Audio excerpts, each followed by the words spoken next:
नमस्कार मंडळी, मी रवींद्र कांबळे.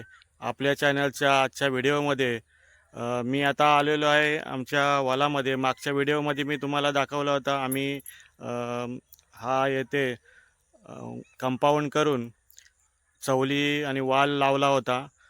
तर तो आज कशा पद्धतीनं झालेला आहे ते तुम्हाला मी आजच्या व्हिडिओमध्ये दाखवणार आहे. मागे तुम्ही बघू शकता माझ्या किती खूप हिरवागार असा वाल आणि चवला येथे उगवलेला आहे, लागलेला आहे. पहिल्यांदाच या शेतामध्ये मी वालचवली घेतली. कंपाऊंड जालीचा केला आणि वालचवली लावली. तर हे बघा तुम्ही किती छान असं हिरवगार हा वालचवला आता लागलेला आहे. थोड्या काही दिवसांमध्ये फुलं धरतील आणि मग शेंगा आपल्याला या शेतामध्ये मिळतील.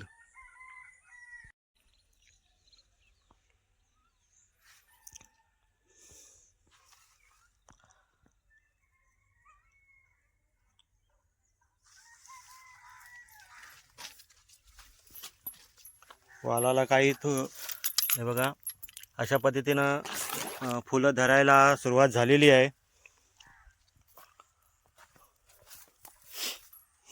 पहिल्यांदाच या शेतामध्ये मी चवली घेण्याचा प्रयत्न केला, पण तो चांगला यशस्वीरित्या झालेला आहे. मस्त असा चवला येथे हिरवगार असा चवला उगवलेला आहे. काही ठिकाणचा मधला जमिनीचा दल उडून गेल्यामुळं तेथे काय उगवलेला नाही, पण जिथे ओलावा होता त्या ठिकाणी मस्तपैकी असा हा चवला येथे लागलेला आहे.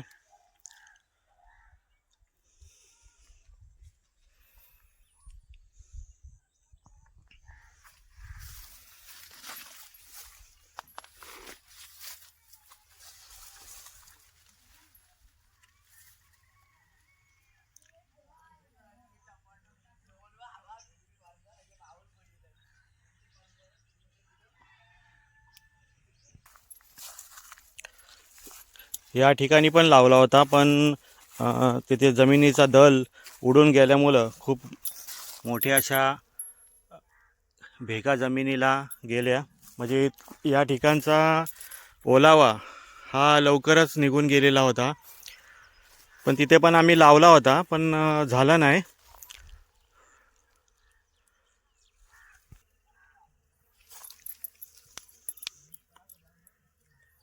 चवल्याला अशी सफेद फुलं यायला सुरुवात झालेली आहे.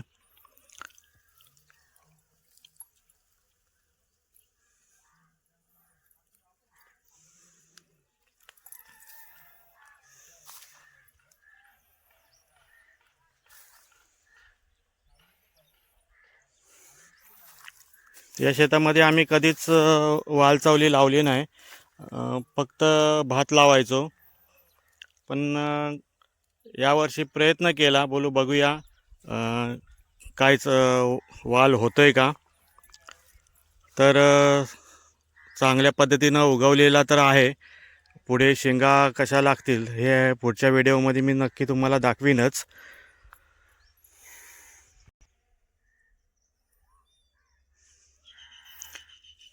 मागे आपण अशा पद्धतीनं जालीचा कंपाऊंड करून आतल्या बाजूने जुन्या साड्या वगैरे लावल्या होत्या, जेणेकरून बाहेरच्या गुरांना आतला हिरवागार असा वाल दिसू नये.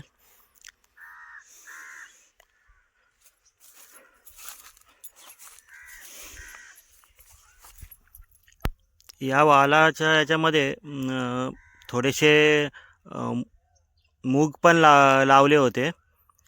या मुगांना हे बघा शेंगा अशा थोड्या थोड्या पकडल्यात. सुरुवात झालेली आहे.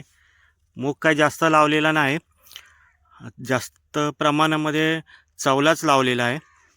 वाल थोडासा आहे.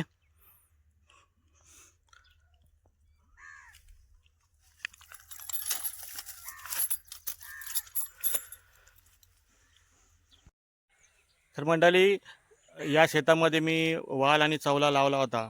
हा खूप छान पद्धतीनं हिरवागार असा हा वाल चवला इथे आलेला आहे. काही दिवसांनीच फुलं येतील आणि शेंगा पकडतील.